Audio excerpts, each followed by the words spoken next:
Pour séduire le grand public, de nombreuses applications et outils ont donc fait de l'anonymat un véritable argument marketing aujourd'hui. Alors la prouesse, elle est souvent très belle, trop belle pour être vraie. Exemple, l'Anonabox, un routeur supposément anonyme qui a été présenté sur Kickstarter en 2014. Le petit boîtier blanc permettait en théorie de se connecter à Internet de manière totalement anonyme, grâce justement au logiciel Tor.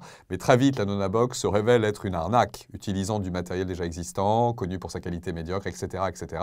L'Anonabox ne permet en tout cas absolument pas d'assurer la sécurité des internautes. Ce qui est intéressant, c'est que Kickstarter va suspendre la collecte et l'Anonabox avait quand même récolté en quelques jours plus de 585 000 $, alors que son créateur, qui s'appelle Auguste Germar, n'en demandait que 7 500.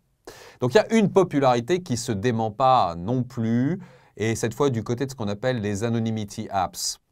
Whisper, quand même 10 millions de users. Snapchat, 100 millions de users et 71% de ces users ont moins de 25 ans. Snapchat, le flagship, donc le vaisseau amiral des apps de photos éphémères, le voilà, c'est bien lui. Autour de 100 millions d'utilisateurs qui s'échangent autour de 700 millions de photos et de vidéos par jour. Snapchat est directement né de Prism, voilà, et du numéro d'équilibriste de la high-tech américaine en général que Snowden a révélé. C'est clair que Facebook et bien d'autres ont collaboré avec la NSA. Ça me rappelle ce que disait Chris Cox, qui est le Chief Product Officer aujourd'hui, donc tout simplement en charge du produit Facebook en général. Chris Cox disait globalement au sujet des vrais profils. Il a dit que toutes les histoires de vol d'identité, de trolling, d'abus, de harcèlement, d'intolérance sont souvent liées à des personnes qui utilisent de faux noms.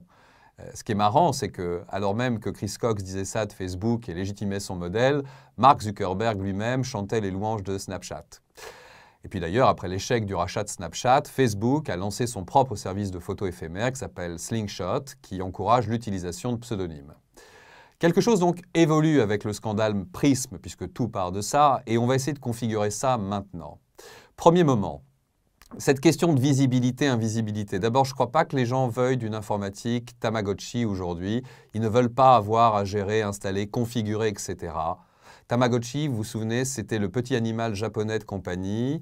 Le jeu consistait à simuler l'éducation d'un animal à l'aide d'une petite console miniature de la taille d'une montre qui était dotée d'un programme informatique. C'est Bandai, le constructeur, qui avait sorti ça en 1996. C'est un gadget génial qui, en appuyant sur des boutons situés autour d'un petit écran vidéo, permettait de nourrir, de laver et de soigner l'animal virtuel pour qu'il vive le plus longtemps possible. Donc pas d'informatique Tamagotchi pour les usagers lambda. Les usagers, ils veulent du service, d'abord. Deuxième moment.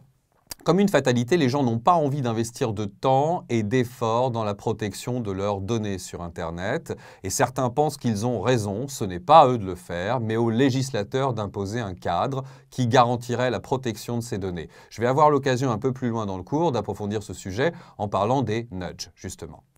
Alors, après ces deux points, revenons-y. Et moi, je reviens à mon sujet, celui des anonymity apps. Les voilà qui fleurissent sur les stores. 2013, Snapchat débarque. Whisper, chuchotement en français, va suivre. Et une autre app qui s'appelle Secret. Je vais parler des deux dernières d'abord. Elles ont un principe simple. N'importe qui peut y écrire n'importe quoi sans être identifiable. C'est l'idée. Les utilisateurs voient défiler quantité de posts qui mêlent texte et images classés selon leur popularité ou leur localisation géographique. Et on peut aimer, commenter, enfin on fait ce qu'on veut.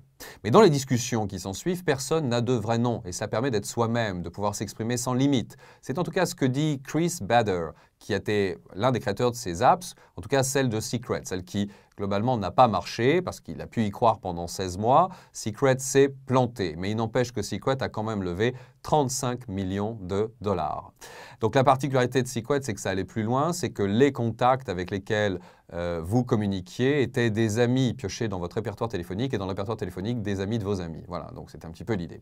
Maintenant, au-delà de Secret, aujourd'hui, il y a l'anonymity qui rappelle furieusement les discussions qu'on pouvait avoir, toujours à l'heure actuelle d'ailleurs, de manière anonyme sur 4chan ou sur Reddit.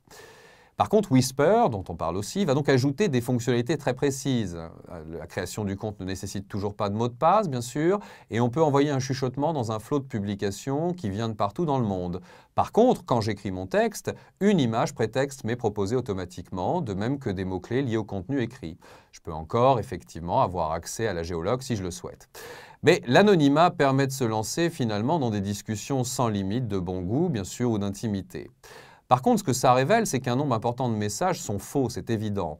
Mais ce qui est intéressant, c'est que les utilisateurs, qu'on y dise n'importe quoi ou qu'on embellisse la réalité, les utilisateurs, globalement, n'y font pas vraiment attention. Ce n'est pas le sujet, même, ils le rappellent eux-mêmes, puisque ce sont les émotions ressenties ou partagées qui font l'intérêt. C'est exactement le même principe que raconter sa vie de merde. Vous pouvez douter de l'intérêt de ça. Donc, raconter sa vie de merde sur VDM, sur videmerde.fr, sur le thème de « Ma vie, c'est de la merde et je vous emmerde » en 300 caractères maximum.